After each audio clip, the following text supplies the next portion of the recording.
I have no idea. These things happen in fast forward, in real life. So he'd gone inside, and just as I was about to tell, we always work in buddies in the army. There's always two people. Just as I was going to tell my buddy, let's go inside, he came outside with a small bundle, fully wrapped. Gave that bundle in my hand, and that's the time I saw his bleed had increased and his hand was burnt, visibly burnt. It was a small child, probably about a year old. In this circumstance, this young 22-year-old soldier, at best, had the wisdom, the presence of mind to wrap the child in wet cloth. Now, whether it was a bed sheet or a tablecloth or a curtain, I wouldn't know. From the washroom, he'd probably dunked that cloth inside dirt and dust or whatever else and wrapped that baby. Not a hair on that baby's head was singed. The baby was just not breathing, that's all. That is because he'd so overwrapped that baby, but the doctor was able to revive that baby. And that time he told me, Saab, koi awaaz hai, there is some noise, and I'm going back, and he ran back. This time I tried to go behind him, but just as I stepped forward, one of the rafters from the roof fell and blocked my path. And by the time we could clear it, it took some time, about 4 or 5 minutes. Finally, after the 4 or 5 minutes, when we wanted to go in, we saw him stumbling out with an adult on his shoulder. This is called a fireman lift, like that. So he brought that person, and I took that person from him. When I took it, he fell. And we took this person back into our doctor's ambulance. So there was a grandmother, her daughter, and their daughter. All three received zero to very minimal to zero burns. The kid received no burns at all. The others were partially burnt, breathlessness, etc. Zamindar Khan was badly burnt. When he was being taken to the hospital, after that we discovered that nobody else is injured, hurt, it was okay. Operations would resume the next day. We were leaving. I went to see him off in the ambulance.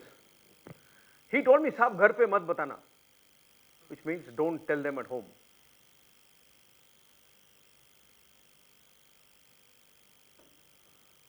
Two days later, he died.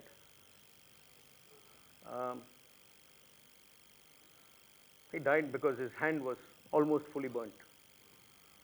You could see the white of the bones on his forearm. He died because his lungs had got burnt from inside. Inhalation of excessive carbon monoxide and heat, whatever else. He just died. We don't allow a soldier to go back home alone. We just don't. So a soldier is always accompanied on his final journey. And in our unit, in fighting units, this is what is special. One officer of that unit will always accompany that soldier on his last journey. Always. So I went. A small village called Khalifon Ki Baudi in western Badmer, which is the westernmost district of our westernmost state, that is Rajasthan.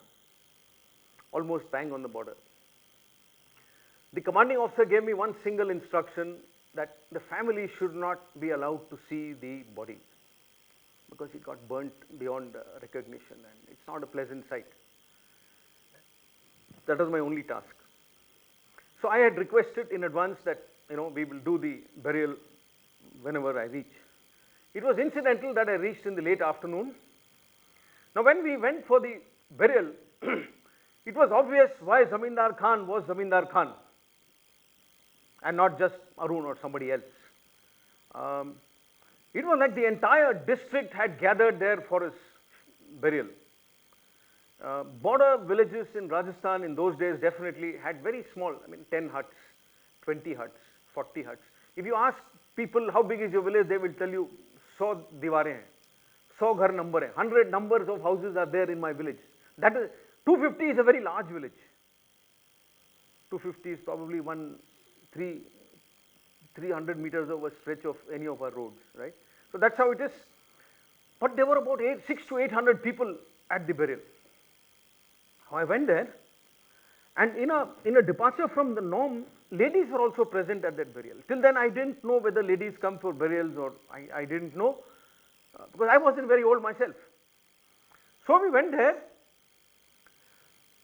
and as the casket, in those days we didn't even have lovely ornate caskets with an inscription and a brass work or inlay work or whatever. It was just plywood boxes. So as it was going to be lowered into the grave, we were looking west.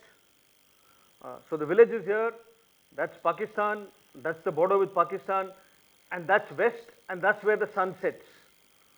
Now the sun was setting, and only those of us who have the pleasure of seeing a setting sun outside of a city can actually realize how beautiful a setting sun can look. The sun itself is a crimson orange, but it lights up the skyline in outstanding hues varying from grey to a resplendent pink. That's the sun and the sky as the the casket is being lowered into the grave. From the village, the local muezzin was giving out a call for azan. It was the time of the Maghrib. Maghrib is the second last prayer of the 5 prayers before the one that takes place at dinner time. This is late afternoon, early evening prayer. So the azan was wafting across the desert sands. The sun was setting there. To me, it seemed like the entire gods in the heavens had lined up to watch Zamindar Khan's burial. That's how it seemed to me. And as it was being lowered, that's when his mother, small lady, Fatima B, she came rushing out of that little gathering, and she held my uniform and she tore the top 2 buttons. She didn't want to tear it. That's the grief of a mother. She ripped those 2 and she asked me, "Tell me how he died." Every family needs closure. So she wanted to know quite simply, how did her son die? That is when I actually realized what Zamindar Khan was all about. His father stepped forward. Now Zamindar Khan was a head taller than me, and his father was probably a head taller than him. So probably close to 6'3" or 6'4", if not more. Spotless white. Sorry sir, your shirt is not white. Spotless white in the middle of a desert, how do you even create? But that man was wearing spotless white. Weather-beaten face, like old leather. Tall, stately. He stepped forward, and I'm an officer in the army. An officer in the villages, particularly in Rajasthan, is revered as almost as if he's a god. So he stepped forward and held his wife by her shoulder and, consoled her and brought her to one side. He puts his hand on my shoulder, and he retired as a Jawan, and I am an officer. He puts his hand on my shoulder, and I'll say it in Hindi. I'll say it in English. I'll not say it in Hindi. He said, "Saab, don't tell me how Zamindar Khan died. Please tell me how Zamindar Khan lived." Now, straight lines. What is the power of straight lines? Whether you're a company with a 500 crore turnover and you want to go to 1400 crores, let's say hypothetically that's the target in your office, 500 to 1400 crores over the next 2 years, 3 years, whatever your target is. The path from 500 to 1400 is a straight line, sir. What are the deviations from the straight line? Your line of business will tell you, and you know that better than me. But in any business, in any course, in any college examination, in any school, there is always a shortcut. There is always a way to cheat, to steal, to copy, to do the illegal. Okay, why am I confusing all this? To not follow the 4-way. You don't follow the 4-way, that is a deviation from the straight line. You stay on the straight line is the damn easiest thing to do. So when we look at legacies, the straight line is what comes into play. So that is the power of straight lines. And for those of us who went to school, and I'm sure most people here would have gone to school. So, yeah.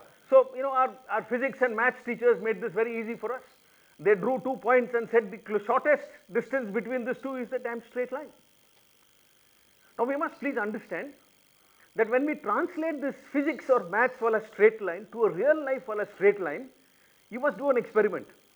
You can draw a line on your own computers or phones, or not on your phones, you may not be able to see it, on your computer, and expand it like 500x. You will see that it's actually a group of dots.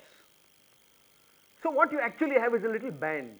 So you have that little flexibility which is still the straight line. But you want to go crazily 1400 crores in 2 months? I'll give you my number, please give me a job. Yeah, that's how it works. So the power of straight lines. So this is what we try and tell our men. How do we work? So you wanted something what the army does. This was to comply with that request of yours. I have actually nothing new to tell you. You know everything that I have to say. Problem with most of us is that we are like that old HMT watches. We need that wind up every 24 hours, 7 days, 14 days, once a quarter. We need a wind up. Everybody does. Everybody. Who gives it to us is different. The problem with being entrepreneurs is you need to wind yourselves up. When you own a business, very unlikely that you have somebody who will come to your office and tell you, sir, time for your weekly wind. That's why you out of a job. So you need to find something that will wind you up, keep you motivated, keep you energized, keep you looking at the next target. That is the problem with entrepreneurs. Not the problem, that is something you will have to look within to find that drive to keep going further. So you can put your hands up and